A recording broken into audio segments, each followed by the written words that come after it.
Pag-usapan nga natin mga ka-OFW, ang ganda ng sistema ng bus transportation dito sa Singapore. Isang makabagong bansa na kilala sa kanilang mahusay na pamamahala at inobasyon. Ang Singapore ay may sistema ng pampasaherong bus na tunay na kahanga-hanga. Dito sa Singapore, makikita mo ang malinis at maayos na mga bus stop at ang mga bus dito mga ka-OFW laging nasa oras. Ang mga pasahero ay may access sa mga digital display na nag-uulat ng oras na pagdating ng mga bus, kaya't hindi mo na kailangan mag-alala kung kailan darating ang iyong masasakyan. Hindi lamang ito nagpapadali sa araw-araw na biyahe, kundi nagiging mas maginhawa at mas ligtas ang paglalakbay ng mga tao. Dito sa Singapore, ang mga residente kasama na ang mga overseas Filipino workers o OFW ay tunay na swerte.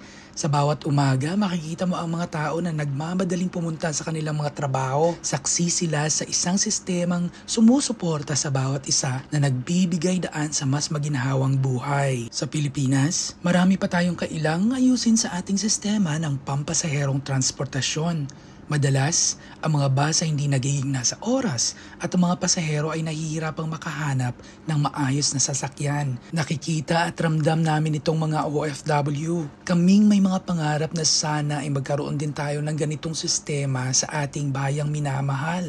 Isipin ninyo, kung ang ating mga kalsada sana ay puno ng maayos na bus at ang mga tao ay naglalakad ng may kapayapaan, mas magiging produktibo tayo bilang isang lipunan. Ang pagkakaroon ng magandang sistema ng transportasyon ay hindi lamang tungkol sa convenience. Ito ay tungkol rin sa pagkakaroon ng mas mataas na kalidad ng buhay. Sino ba naman kasing OFW ang hindi nangarap na sana isang araw ang ating bayang Pilipinas ay magiging kasing ganda at kasing ayos ng Singapore?